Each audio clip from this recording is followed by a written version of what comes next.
గత వైఎస్ఆర్ కాంగ్రెస్ పార్టీ పాలనలో మాజీ ముఖ్యమంత్రి వైఎస్ జగన్మోహన్ రెడ్డి చేసిందేమీ లేదని నందికొట్కూరు ఎమ్మెల్యే జయసూర్య విమర్శించారు.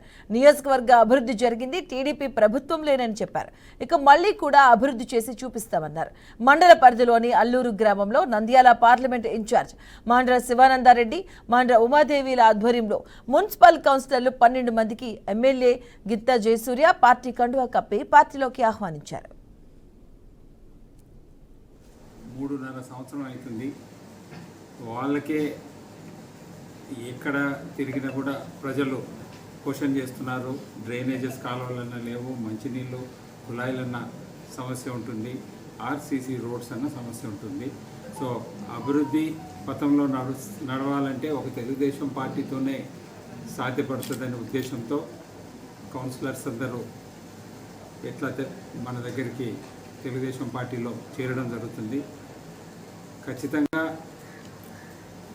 చంద్రబాబు నాయుడు టైంలో దగ్గర 110 కోట్లతో డ్రింకింగ్ వాటర్ కోసం అని ఒక స్కీమ్ ఇనాగ్రేట్ చేయడం జరిగింది. ఆ స్కీము నాకు తెలిసిన కాడికి ఒక ట్యాంక్స్ ఒక్కటే కట్టడం జరిగింది. ఇంకా పైప్ లైన్స్, తర్వాత అలగనూరు రిజర్వాయర్ నుంచి మిగిలిన పంపింగ్ సిస్టమ్స్ అన్నీ ఇంకా ఏర్పాటు చేసేది ఉంది. ఈ 1 or 2 years లోపలనే దాన్ని త్వరగా కంప్లీట్ చేసేసి ప్రధాన సమస్య అయినటువంటి తాగునీటి ఎద్దడి లేకుండా నందికొట్కూరుకి చేయడానికి తెలుగుదేశం పార్టీ కృషి చేస్తుంది.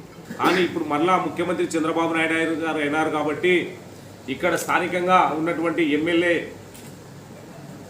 తెలుగుదేశం పార్టీకి చెందిన వ్యక్తి కాబట్టి అందరూ కూడా రాబోయే రోజులలో అభివృద్ధి చెందుతుందని ఆశిస్తూ వాళ్ళ వంతు కూడా సహాయ సహకారాలు అందించాలని చెప్పేసి ఈరోజు కౌన్సిలర్లు అందరూ కూడా